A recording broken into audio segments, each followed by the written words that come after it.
¿Qué pasa con tu alma cuando mueres? Te lo han explicado de muchas formas, que vas directo al cielo, al infierno, o que simplemente todo termina. Pero lo que pocos saben es que la Biblia, los textos antiguos y los primeros cristianos tenían una visión muy diferente, casi aterradora, sobre los primeros momentos después de la muerte. Hoy vas a descubrir qué sucede en el preciso segundo en que el alma se separa del cuerpo. ¿Qué enseñaban los antiguos sobre el juicio inmediato y el lugar de espera? ¿Y por qué la Iglesia silenció estos detalles durante siglos? Porque esta no es solo una historia sobre la muerte, es una historia sobre la eternidad y sobre ti. Más del 80% de las personas que ven nuestros videos aún no están suscritas.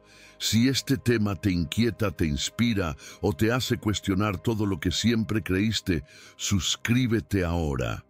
Cuando una persona muere, algo más que su corazón se detiene. Hay un instante invisible en el que la vida deja de habitar el cuerpo, y aunque el mundo exterior apenas lo nota, algo profundo e inexplicable sucede en ese segundo. El espíritu se separa. Antiguas culturas lo describieron como un suspiro sagrado, un aliento que escapa, como si el alma ascendiera con el aire que ya no regresa. Los egipcios creían que el Ka, su energía vital, flotaba sobre el cuerpo durante horas, observando en minuto silencio. Los hebreos lo llamaban Nefesh, una esencia que descendía al Seol, un lugar sombrío donde todas las almas esperaban. Y en los primeros escritos cristianos se hablaba de una separación inmediata, como si el alma fuera escoltada por ángeles o por demonios. Hoy, la ciencia empieza a registrar testimonios inquietantes. Personas que sufrieron muertes clínicas y volvieron a la vida cuentan haber sentido que salían de sus cuerpos. Algunos se veían a sí mismos desde arriba. Otros atravesaban túneles. Otros escuchaban voces sin boca. ¿Es esto una ilusión del cerebro o una evidencia de que el alma sigue consciente tras la muerte? Pero aquí viene lo más perturbador. La Iglesia moderna casi nunca habla de este momento. No se predica sobre el instante en que el alma parte, ni sobre quién la recibe, ni hacia dónde se dirige en los primeros segundos. ¿Por qué? ¿Qué verdad se esconde tras ese silencio? La Biblia deja pistas, pero están dispersas, veladas, a veces incluso modificadas en traducciones posteriores. Algunos pasajes parecen hablar de un juicio inmediato, otros de un descanso, otros de un lugar oscuro, separado del cielo y del infierno. Nada es claro, y quizás precisamente por eso nadie lo quiere tocar. Pero entender este momento, ese suspiro que lo cambia todo, puede redefinir cómo entendemos la vida y lo que viene después. Porque si el alma sobrevive a la muerte física, entonces todo lo que creemos sobre el tiempo, el juicio y la eternidad necesita ser repensado, y ese viaje apenas está comenzando. Durante siglos se ha enseñado que al morir el alma va directamente al cielo o al infierno. Pero esta idea, tan difundida en los sermones modernos, no coincide con las creencias originales del pueblo hebreo ni con lo que enseñaban los primeros cristianos. En el Antiguo Testamento, el destino del alma era el Seol, un lugar de sombras, silencios y espera. No era un castigo ni una recompensa. Era una sala de tránsito espiritual, donde los justos y los malvados aguardaban algo. ¿Pero qué? En el Nuevo Testamento, Jesús menciona una palabra extraña: el Hades. En la parábola del rico y Lázaro, Jesús describe a dos hombres muertos que están conscientes, pero separados por un abismo. Ninguno ha llegado aún al cielo prometido. Ambos están esperando. ¿Esperando qué? La respuesta parece estar en una idea casi olvidada. El juicio no ocurre en el momento de la muerte, sino en un día futuro, el día del juicio final. Esto significaría que millones de almas están ahora mismo en una especie de zona intermedia, una dimensión espiritual que no es ni gloria ni condena, un limbo que la Iglesia decidió callar. Algunos padres de la Iglesia, como Ireneo o Justino Mártir, escribieron que las almas descansaban en cámaras espirituales hasta el gran juicio. Pero siglos después, cuando el cristianismo fue institucionalizado por el Imperio Romano, se empezó a predicar una recompensa o castigo inmediato. ¿Por qué ese cambio? ¿Era más fácil controlar con el miedo? Hoy, pocos se atreven a hablar del alma como viajera, como una entidad que no llega a su destino en segundos, sino que pasa por una estación intermedia que nadie ve, pero que muchos sienten. Pesadez, presencias, visiones, sueños de despedida. Quizás son huellas de almas que aún no cruzaron del todo. La Biblia está llena de pistas, pero requiere ojos que no teman mirar más allá del dogma, porque esa zona de espera, ignorada por siglos, podría ser la clave para entender el juicio, la salvación y el verdadero destino del espíritu. La mayoría de los creyentes ha oído hablar del juicio final, esa escena grandiosa en la que toda la humanidad se presenta ante Dios para rendir cuentas. Pero hay una pregunta que casi nunca se formula. ¿Somos juzgados al momento de morir, o ese juicio ocurre mucho después? La confusión no es nueva. Incluso entre los teólogos más antiguos había desacuerdos. Algunos sostenían que el juicio era inmediato, en el instante en que el alma sale del cuerpo, es pesada, examinada y enviada a su destino eterno. Otros, en cambio, defendían la idea de un juicio colectivo al final de los tiempos, como enseñan Apocalipsis y las cartas de Pablo. Hebreos 9:27 dice: «Está establecido que el hombre muera una sola vez, y después el juicio». Pero, ¿después cuánto tiempo? ¿Segundos? ¿Años? ¿Siglos? La Biblia no lo especifica, y eso ha abierto la puerta a siglos de interpretaciones, manipulaciones y silencios. En algunos textos apócrifos se describe un juicio secreto realizado por ángeles, donde se muestran los actos del alma como en un espejo. Otras tradiciones mencionan un libro invisible, el famoso libro de la vida, donde cada nombre está escrito o tachado. Pero si el juicio es inmediato, ¿por qué Jesús habló tantas veces de un juicio en el último día? ¿Y por qué Apocalipsis lo representa como una escena futura, global, donde los muertos resucitan para ser juzgados? La respuesta podría ser inquietante. El alma, al morir, entra en una especie de conciencia suspendida, un estado donde se enfrenta a la verdad de su propia existencia. Un prejuicio espiritual, donde se revelan sus intenciones, su luz y sus sombras. La Iglesia, con el tiempo, simplificó esta idea para hacerla más digerible. Cielo e infierno inmediatos, pecado y redención en blanco y negro. Pero la realidad bíblica parece mucho más compleja, más misteriosa y más humana. Porque si el juicio no es una condena automática, sino un proceso, entonces la muerte no es el final de la historia, sino el inicio de una verdad que se despliega lentamente, y lo que se revela podría sorprendernos. ¿Qué ocurre con el alma en los minutos posteriores a la muerte? Más allá del cuerpo inerte, más allá de las lágrimas de los vivos, existe un movimiento invisible, un tránsito silencioso que muchas culturas han intentado describir, pero que pocos comprenden. Los primeros cristianos creían que el alma no viajaba sola. Según sus escritos, era acompañada por seres espirituales, ángeles que guiaban a los justos hacia la luz, o entidades oscuras que arrastraban a los impuros hacia regiones de sombra. Este momento no era inmediato, ni simple, ni silencioso. Era una batalla. En los evangelios apócrifos, como el de Pedro y el de Nicodemo, se habla de almas enfrentadas por ejércitos invisibles, donde los ángeles defendían a los que tenían fe. y los demonios reclamaban a quienes habían vivido en tinieblas. Era como si, en ese momento, cada decisión tomada en vida cobrara forma espiritual y tomara partido. Curiosamente, muchas experiencias cercanas a la muerte coinciden con esto.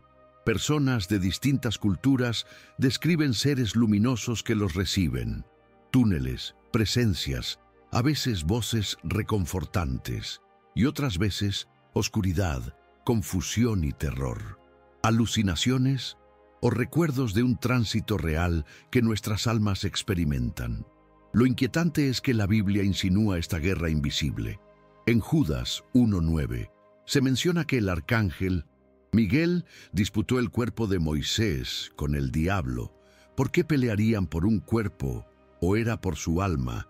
Y en Daniel 10, un ángel es retenido por el príncipe del reino de Persia, hasta que otro ser lo libera. Todo esto sugiere una dimensión espiritual en conflicto, que se activa cuando morimos. La Iglesia institucional, con el tiempo, eliminó estas narrativas, las simplificó. Pero los textos antiguos, los evangelios olvidados y los testimonios de millones de personas apuntan a lo mismo. El alma no cruza sola, y lo que la acompaña depende de lo que llevamos dentro. Este viaje entre ángeles, sombras y eternidad no es solo una metáfora, es una advertencia, porque todos estamos en camino, y nadie sabe cuándo comenzará el suyo. Entre el cielo y el infierno existe un lugar que casi ha desaparecido de la predicación moderna, un espacio que alguna vez fue central en la fe de millones, pero que hoy se menciona poco o nada.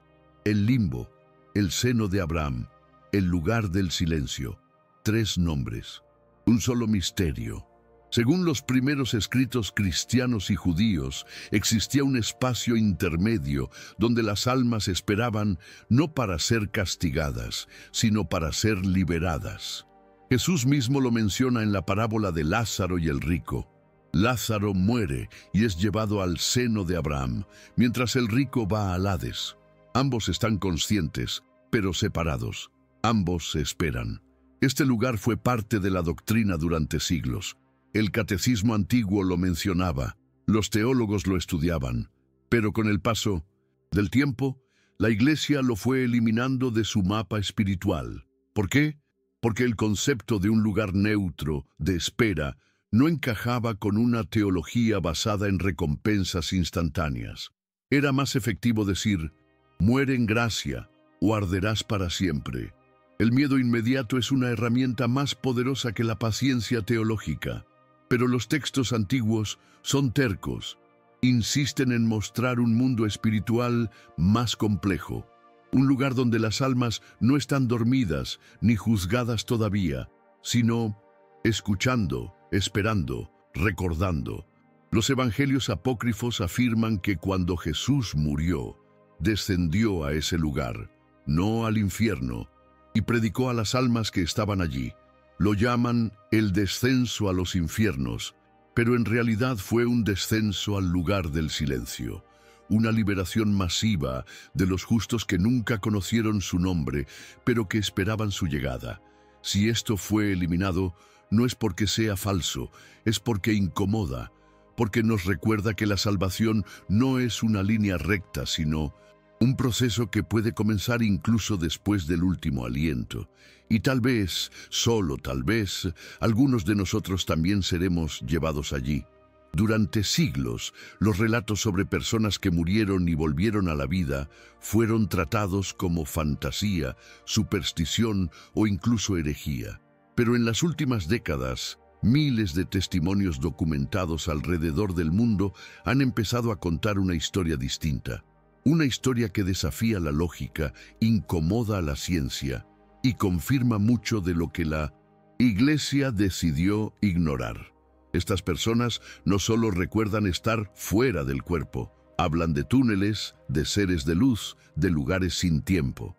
Algunos describen un juicio personal, como si sus vidas pasaran ante ellos en segundos. Otros, en cambio, cuentan haber estado en lugares oscuros, fríos, llenos de confusión, donde sintieron miedo, abandono y un dolor que no era físico, sino del alma. Lo más inquietante no es la experiencia en sí, es que muchos de ellos regresaron transformados, con conocimientos que no podrían haber obtenido estando inconscientes. Casos de personas que vieron a familiares fallecidos o que presenciaron eventos en otras habitaciones del hospital, confirmados después por testigos reales. ¿Cómo explicar eso? Incluso médicos y científicos comienzan a aceptar que algo ocurre cuando el corazón se detiene, pero la conciencia no. Algunos lo llaman experiencia cercana a la muerte. Otros lo consideran una activación extrema del cerebro, pero ninguno puede negar que los relatos se repiten con una precisión inquietante. Y aquí surge una pregunta que cambia todo. Si tantos ven lo mismo, si tantos sienten ese desprendimiento, ese juicio, esa presencia, ¿no será que están viendo la misma realidad espiritual desde diferentes ángulos? La Biblia nunca negó la conciencia después de la muerte. Lo que hizo la religión institucional fue encerrarla en dogmas simplificados, donde todo es blanco o negro, cielo o infierno, ángeles o demonios. Pero la experiencia humana, esa que se escapa al control de la doctrina, revela algo más, un umbral, una frontera, una verdad que solo algunos han cruzado y han regresado para contar. Quizás sus voces son el eco de lo que todos nosotros algún día veremos. Desde púlpitos y funerales se ha repetido una y otra vez: ahora está en el cielo con Dios. Es una frase reconfortante, pero ¿es realmente cierta? ¿Sube el alma al cielo de inmediato después de la muerte? La Biblia, cuando se lee sin filtros ni dogmas impuestos, sugiere algo muy diferente. En el Evangelio de Juan, Jesús dice a María Magdalena: «No me toques, porque aún no he subido al Padre». Esto ocurre después de su resurrección. ¿Significa eso que durante 3 días su espíritu no estaba aún en el cielo? ¿Dónde estuvo? La tradición cristiana primitiva sostenía que el alma entraba en una etapa de espera, un espacio donde no había castigo ni gloria, sino preparación. Allí, el alma entendía, reflexionaba, enfrentaba su propia historia. No era el cielo, no era el infierno, era la espera. Incluso el apóstol Pablo habla de los creyentes durmiendo en Cristo como si la conciencia existiera, pero no hubiera llegado aún al destino final. El libro de Apocalipsis muestra a las almas debajo del altar, clamando justicia, esperando el cumplimiento del juicio. Están vivas, están conscientes, pero no están aún en el cielo. ¿Por qué la Iglesia decidió ignorar esta espera? Tal vez porque el mensaje es más difícil de vender. Es más fácil decir: haz el bien y tendrás la gloria eterna ahora mismo.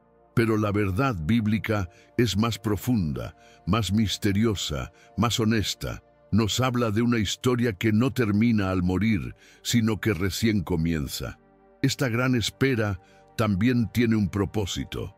Es una pausa entre 2 mundos, un lugar donde se separa lo eterno de lo pasajero, donde el alma comprende por fin quién fue realmente. Y si es cierto que todos debemos pasar por ese umbral, entonces nadie está verdaderamente en su destino final todavía.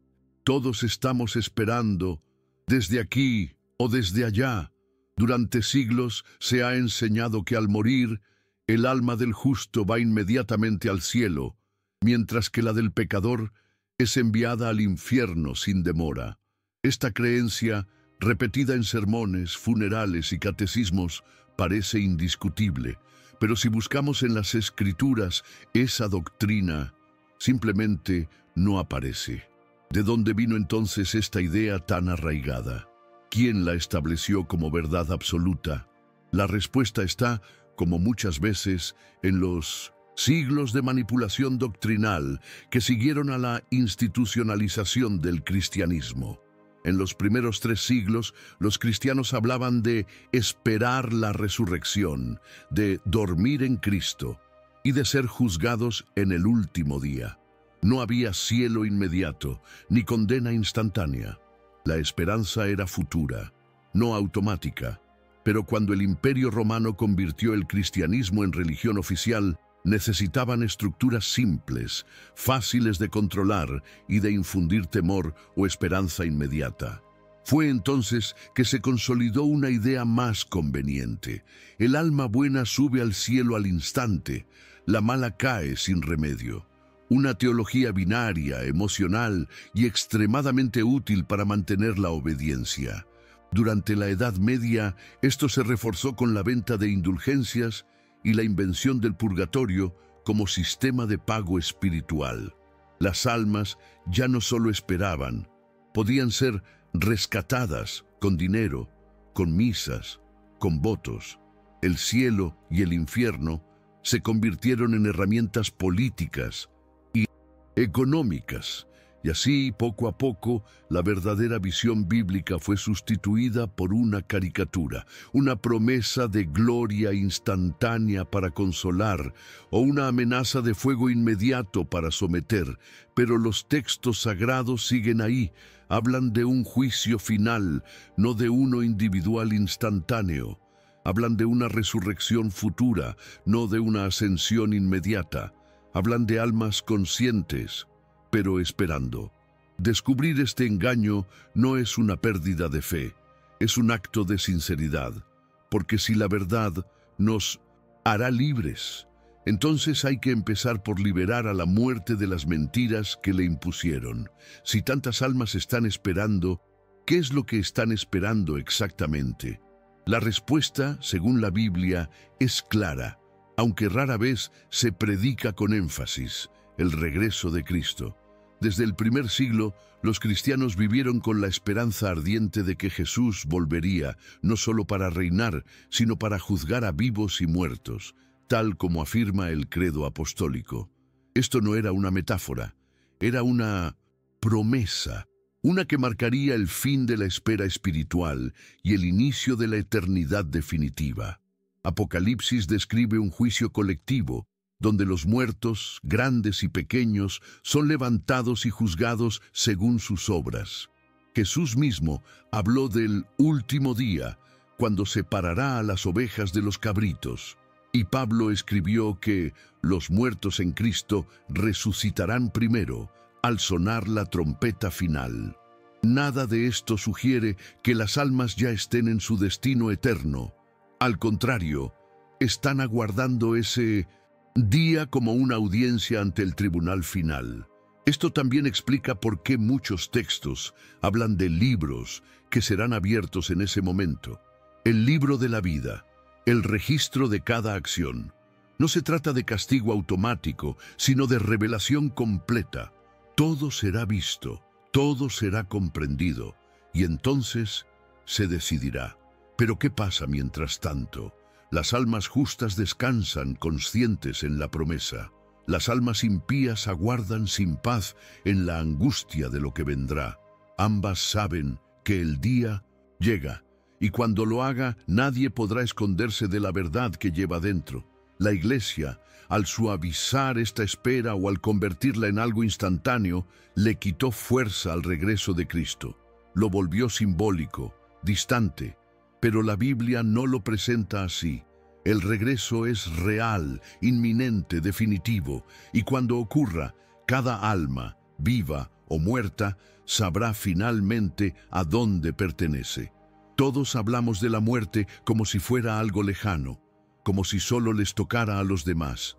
Pero hay una verdad que ninguna doctrina, ningún consuelo religioso y ningún sermón puede cambiar.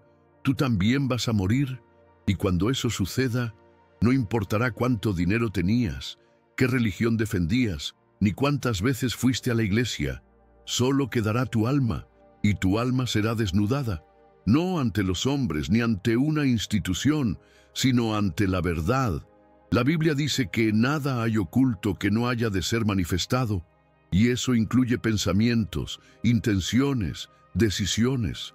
Todo saldrá a la luz, todo será evaluado, no solo por lo que hiciste, sino por quién fuiste cuando nadie miraba. ¿Estás listo para enfrentar eso? Muchos viven como si jamás fueran a cruzar el umbral. Se aferran a teorías reconfortantes, a dogmas prefabricados, a promesas instantáneas de cielo. Pero si lo que vimos en este video es cierto, si existe una zona de espera, un juicio final, un proceso invisible pero real, entonces estás más cerca de ese día de lo que imaginas. No se trata de tener miedo, se trata de estar despierto, de vivir con conciencia, de saber que cuando llegue la hora no podrás llevar nada excepto la verdad de tu propia alma. Y esa nadie puede ocultarla. Si este video te hizo pensar, reflexionar o mirar tu vida con otros ojos, te invito a que no te vayas sin dejar tu opinión abajo. Más del 80% de quienes ven nuestros contenidos aún no están suscritos. Si tú también estás buscando respuestas, este canal es para ti. Suscríbete ahora.